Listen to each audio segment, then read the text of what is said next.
El funcionamiento de un transistor NPN en este caso se puede hacer bajo la analogía del agua, donde este interruptor funciona como si fuera un disco que une dos tubos anchos que representan el colector arriba y el emisor abajo.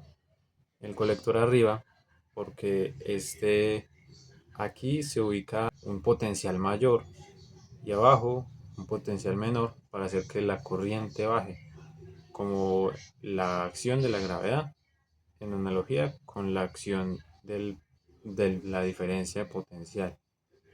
A su vez, de este mismo modo, se puede hablar de la corriente que fluye en la base, que también bajo la misma acción de la gravedad hace que la corriente fluya, pero por un tubo más delgado.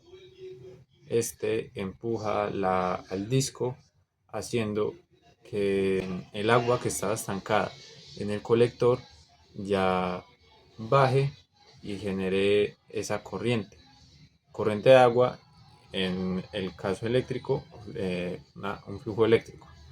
Sin embargo, como se puede ver, hay una flecha amarilla que nos dice, también en el recuadro amarillo, nos dice que esa corriente del colector va a intentar pasar a la base y esto no pasa porque hay, digamos, entre el colector y la base un diodo que está en inversa, es decir, solamente deja pasar corriente de, como de la base al emisor, para que así ya después baje todo el empuje, toda la fuerza del colector. Y es que un transistor, en este caso NPN, se puede entender como una unión de dos diodos, donde están de tal forma que se unen, donde están sus partes positivas, dejando afuera sus partes más negativas. Y es que resulta que un transistor no se puede explicar, o más bien explicar su funcionamiento a través de estos dos diodos, porque se componen de tres materiales semiconductores de distinto dopaje y distinta anchura para que funcione. Como bien se puede apreciar en el esquema, donde la base es más delgada y los tubos que conectan al colector con el emisor son más gruesos. Sin embargo, este esquema también se queda corto, porque en realidad la corriente sube del emisor al colector. Al poner tres semiconductores, ¿verdad?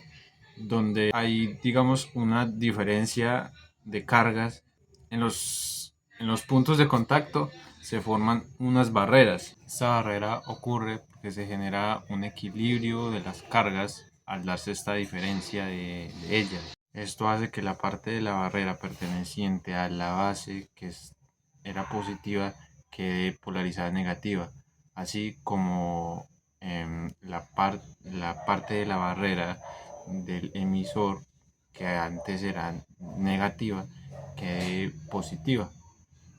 Así se crea como el equilibrio que se vence si aplicamos un voltaje entre la base y el emisor que supere esa fuerza de equilibrio, para que así se genere de nuevo el desequilibrio y las cargas, los electrones que estaban en el emisor, se vayan a la base. Y es que al dopar de muchos electrones el emisor y tener la capa delgada de la base, como que se generan muy pocas conexiones entre los huecos de la base y los electrones del emisor.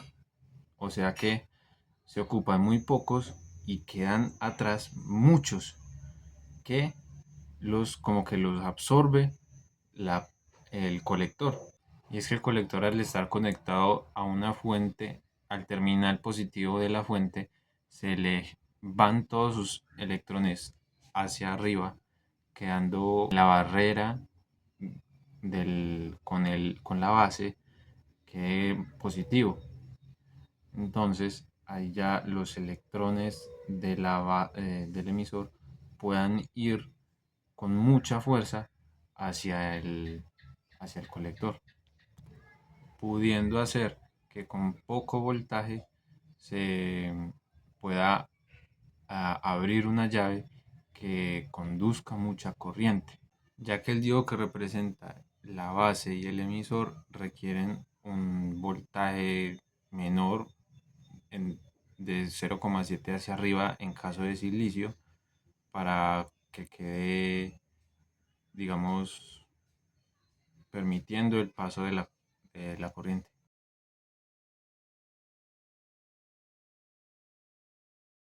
Una corriente dada por un voltaje mucho mayor a esos 0,7.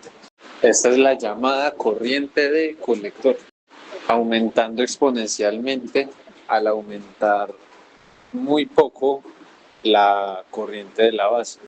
Por eso se hace